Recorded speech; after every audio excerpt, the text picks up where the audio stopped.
오늘 말씀 레위기 23장 15절에서 22절 함께 봉독하겠습니다.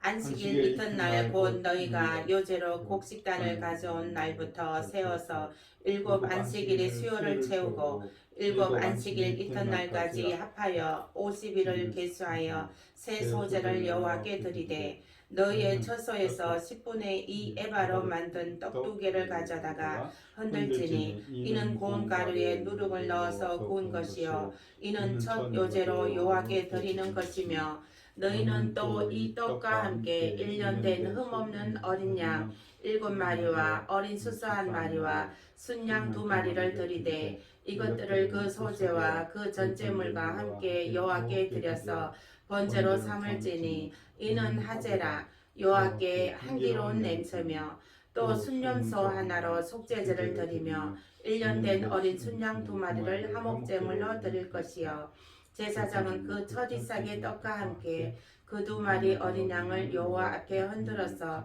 요제를 삼을 것이요 이것들은 여호와께 드리는 성물이니 제사장에게 돌릴 것이며 이날에 너희는 너희 중에 성회를 공포하고 어떤 노동도 하지 말지니 이는 너희가 거주하는 각처에서 대대로 지킬 영원한 규례니라. 너희 땅의 곡물을 벨 때에 밭 모퉁이까지 다 베지 말며 떨어진 것을 줍지 말고 그것을 가난한 자와 거류민을 위하여 남겨두라. 너는 너희의 하나님 여호와이니라. 아멘. 네.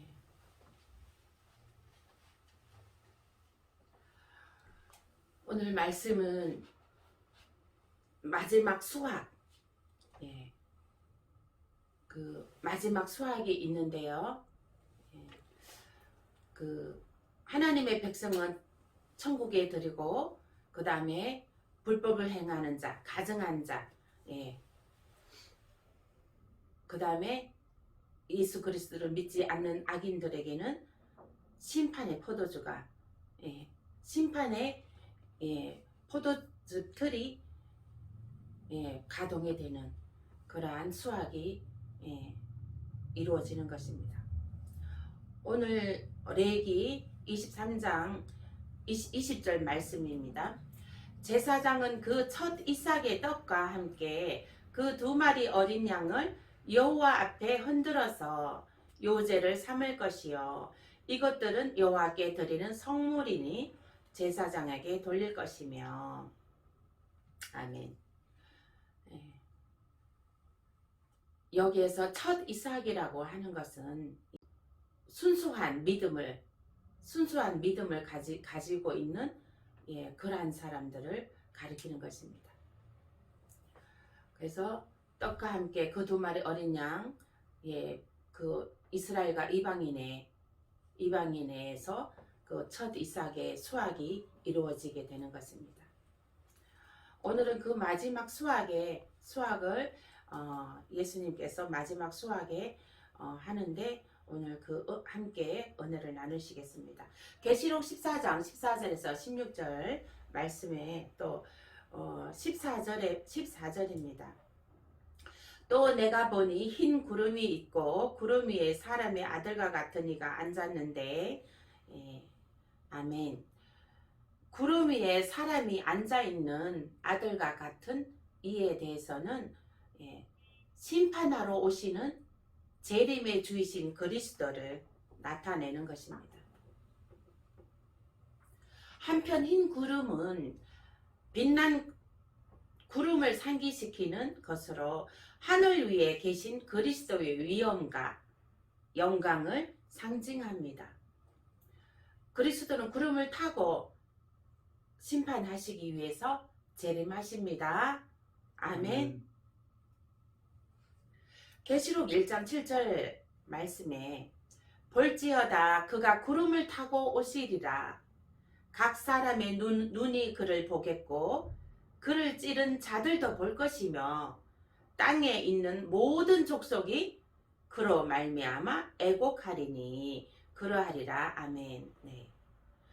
예수님께서 구름 타고 내려오실 때 모든 전 세계의 모든 사람들이 본다는 것입니다. 이것은 이제 미디어를 통해서 방송에 나갈 것입니다. 아마 그 미디어에서 그 뭐 유튜브나 이런 TV를 뉴스를 통해서 이제 그 뭐 외계인이 내려온다 막 그죠? 뭐 이게 그 흰 옷을 입고 어떤 사람이 아들 남자가 구름을 타고 내려온다. 막 이제 누가 이제 한 명이 이제 그것을 본 사람이 그걸 찍어 갖고 이제 막 유튜브나 이게 빠른 속도로 이제 유튜브를 올리겠죠. 유튜브나 뉴스에 내보내겠죠. 이거는 전 세계에 막 아주 빅뉴스로 아주 대서 큰 뉴스로 이제 막 뉴스가 나가게 됩니다. 구름 타고 사람이 내려온다 그러고 그러니까 믿는 사람들은 예수님이 내려오는 걸 알지만 믿지 않는 사람들은 그냥 구름 타고 사람이 하늘에 신령이 내려온다 뭐 이렇게 표현하겠죠. 그죠? 하늘에 신령이 내려온다. 뭐 산신령이 내려온다. 막 그렇게 표현할 겁니다.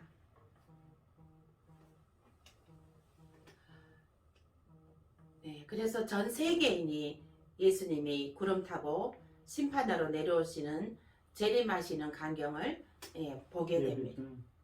마태복음 24장 30절입니다. 그때에 인자의 징조가 하늘에서 보이겠고 그때에 땅의 모든 족속들이 통곡하며 그들이 인자가 구름을 타고 능력과 큰 영광으로 오는 것을 보리라. 그 머리에는 금 면류관이 있고 그 손에는 이한 낫을 가졌더라.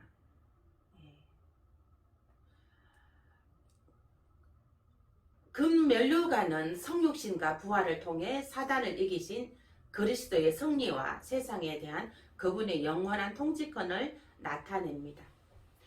예수님께서 그 금 면류관을 쓰고 내려오신답니다. 금 면류관은 황금 면류관을 쓰고 내려오신다는 것입니다.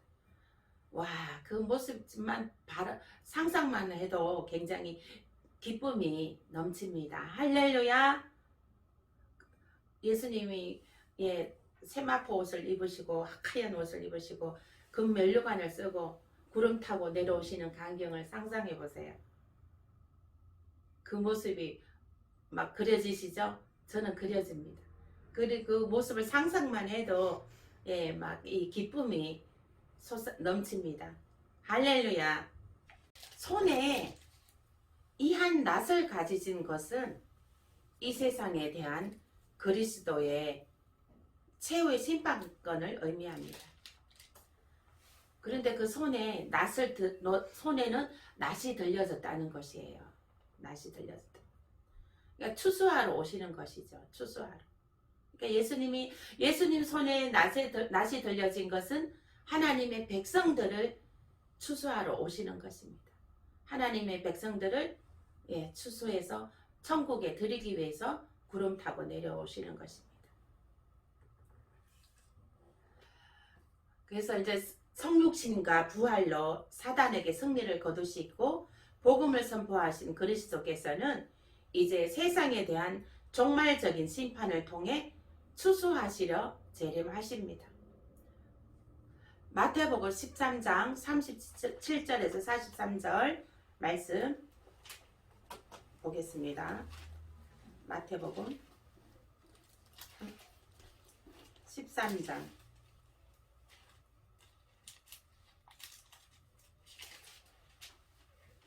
37절에서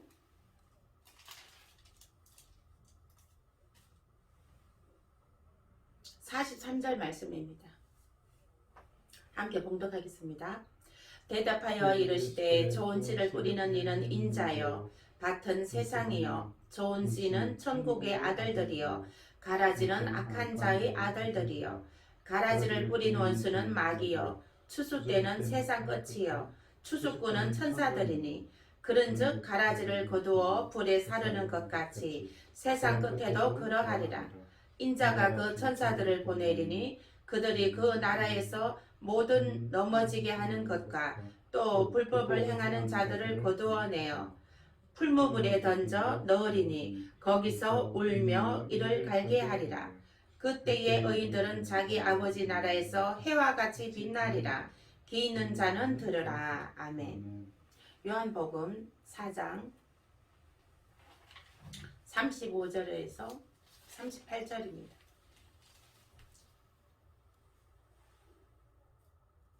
함께 봉독하겠습니다. 너희는 넉 달이 지나야 추수할 때가 이르겠다 하지 아니하느냐. 그러나 나는 너희에게 이르노니 너희 눈을 들어 밭을 보라. 휘어져 추수하게 되었도다.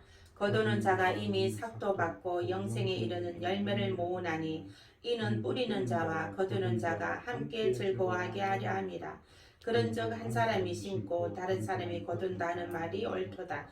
내가 너희로 노력하지 아니한 것을 거두러 보내었노니 다른 사람들은 노력하였고 너희는 그들이 노력한 것에 참여하였느니라. 아멘. 네. 추수에 대해서 말씀이 나오는 것입니다. 그 15절 말씀에 또 다른 천사가 성전으로부터 나와 구름 위에 앉은 이를 큰 음성으로 외쳐 가로되 내 낫을 휘둘러 거두라. 거둘 때가 이르러 땅의 곡식이 다 익었음이로다 하니 추수하라는 명령을 그리스도에게 전달하는 또 다른 천사는 성전으로부터 나옵니다. 예, 천사는 이제 여기서 성전은 하나님의 거룩한 제단을 의미하는 것으로 추수에 대한 명령이 하나님으로부터 비롯된 것임을 시사합니다. 또 그러므로 그들이 하나님의 보좌 앞에 있고 또 그의 성전에서 밤낮 하나님을 섬기며 보좌에 앉으신 이가 그들 위에 장막을 치시리니 그들이 다시는 줄이지도 아니하며 목마르지도 아니하고 해나 아무 뜨거운 기온에 상하지도 아니하리니 이는 보좌 가운데에 계신 어린 양이 그들의 목자가 되사 생명수 샘으로 인도하시고 하나님께서 그들의 눈에서 보는 모든 눈물을 씻어 주실 것이라. 7장 15절에서 17절 말씀입니다.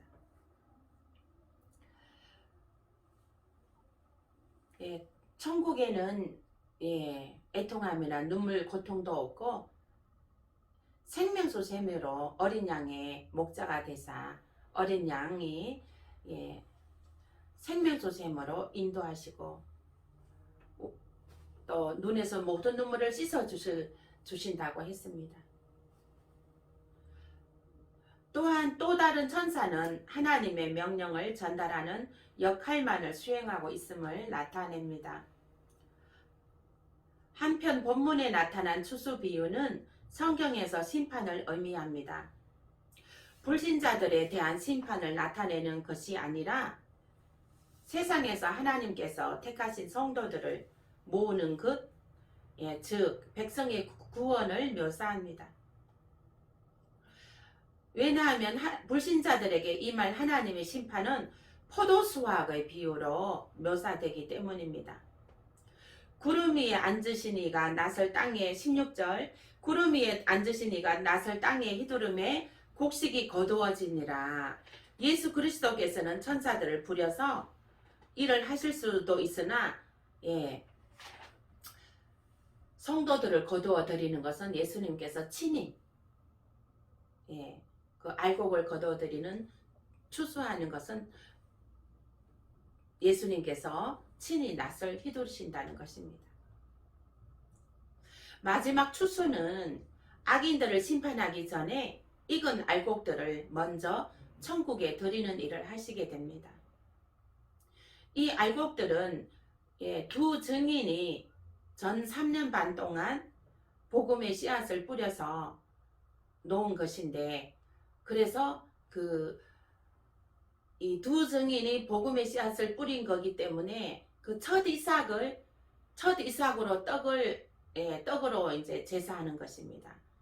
그래서 아까 거기에 레기 말씀에 읽었던 말씀에 여기 말씀에 보면 레기 23장 20절 말씀에 보면 제사장은 그 첫 이삭의 떡과 함께 여기에 첫 이삭의 떡과 함께 여기에서 그래서 두 정인이 복음을 이제 두 정인한테 복음을 처음으로 전해 들은 예.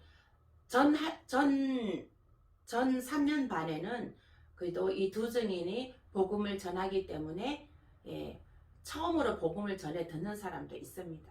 그래서 첫 이삭의 떡이 올려지는 하나님께 예, 올려지게 되는 것입니다.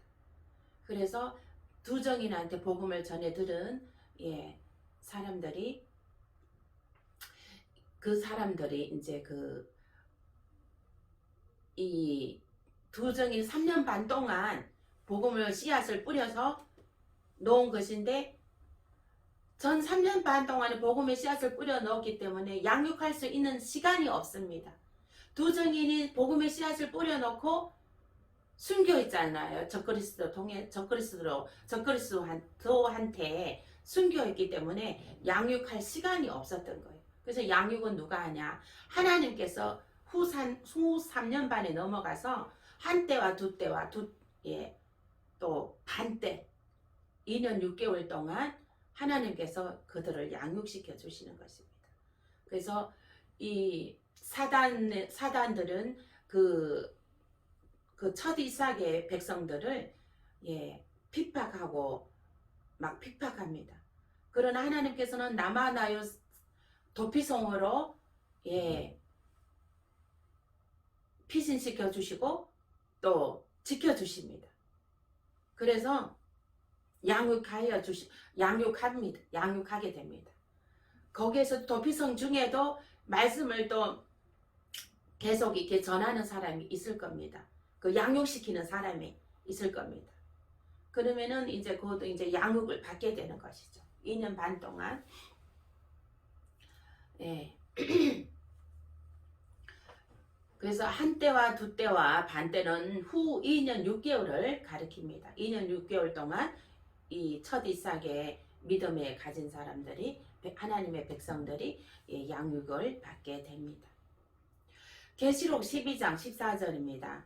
그 여자가 큰 독수리의 두 날개를 받아 강야 자기 곳으로 날아가 거기서 그 뱀의 낯을 피하여 한때와 두때와 반때를 양육받음에 성전과 제단과 그 안에서 경배하는 자들, 즉 믿음을 지키고 있는 자들은 하나님께서 지키시고 도피성을 주시고 안전한 곳에서 2년 6개월 동안 양육받도록 지켜주신다는 것입니다.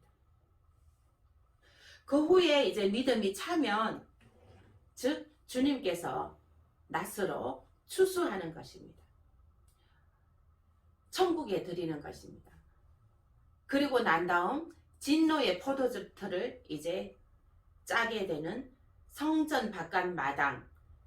성전 바깥 마당은 믿음이 없는 악인들,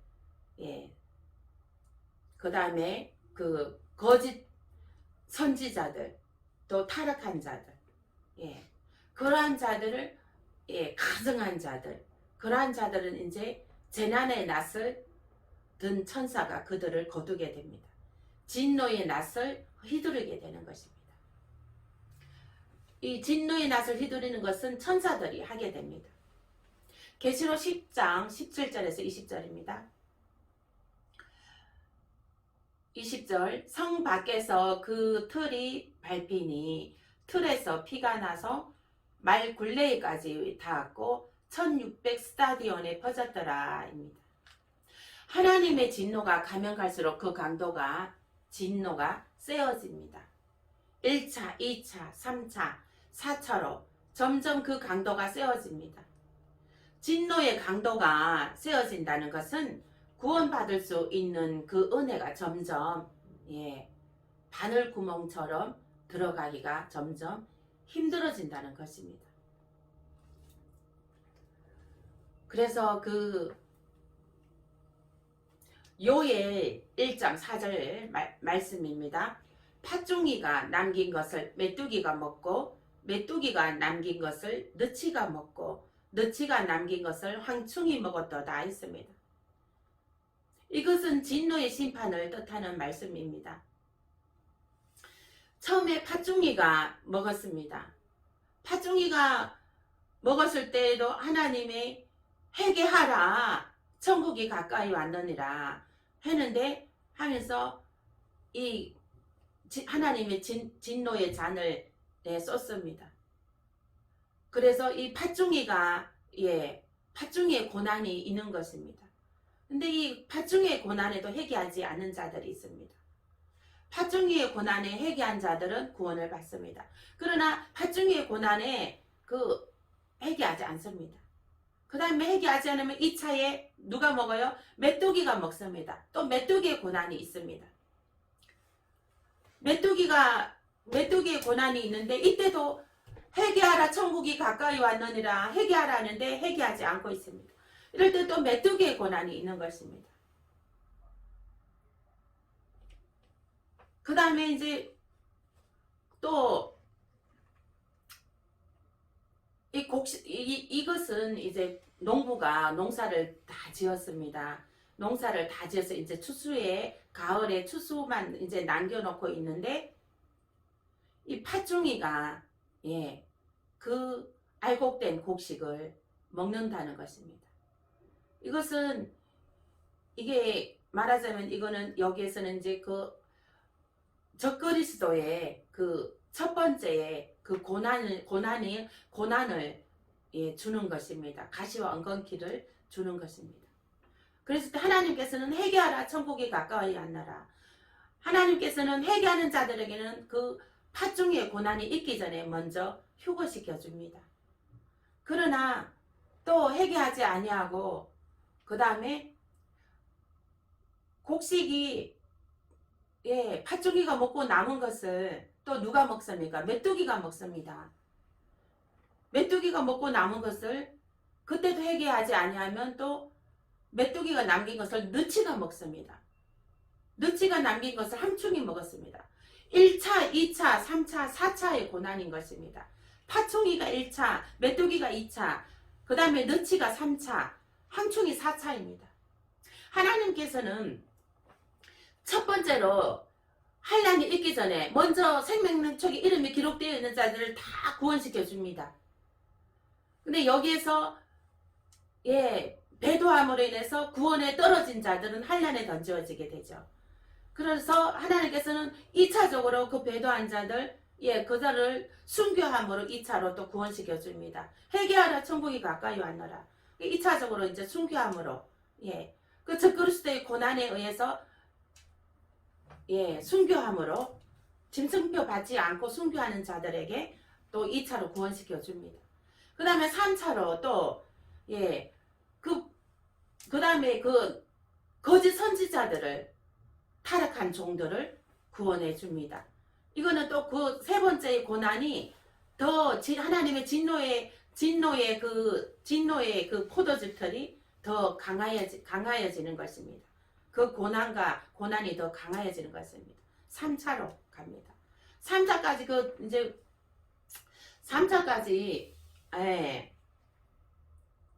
3차에는 3차까지 이제 갑니다. 그래서 3차까지 가도 그때도 회개하지 않는 자들이 또 있습니다. 그래서 이제 4차에 이제 마지막 수확으로 이제 또 구원시켜 줍니다. 4차까지 마지막 수확으로 구원시켜 주는데 그 다음에 4차까지도 회개하지 않습니다. 그래서 마지막 심판으로 진노의 심판을 하게 되는 것입니다. 요엘서 1장 5절 말씀에 취하는 자들아 너희는 깨어 울지어다. 포도주를 마시는 자들아 너희는 울지어다. 이는 단 포도주가 너희 입에서 끊어졌음이라 했습니다. 타락한 자들아 너희는 회개하고 울므로 너 발가벗은 수치를 가려라 하는 것입니다. 하나님의 진노의 낯을 피하는 길은 오직 회개하는 것입니다. 회개는 돌이키는 것입니다. 배도했으면 배도의 길에서 돌이키십시오. 회개하고 주께 눈물로 굵은 베옷을 입고 성전에서 밤낮으로 굵은 베옷을 입고 회개하라는 것입니다. 하나님의 그 진노의 얼마나 진노하였으면 성전에서 밤낮으로 성전에 와서 울며 회개하라는 것입니까? 밤에도 나 성전에서 누워서 회개하라는 것이에요.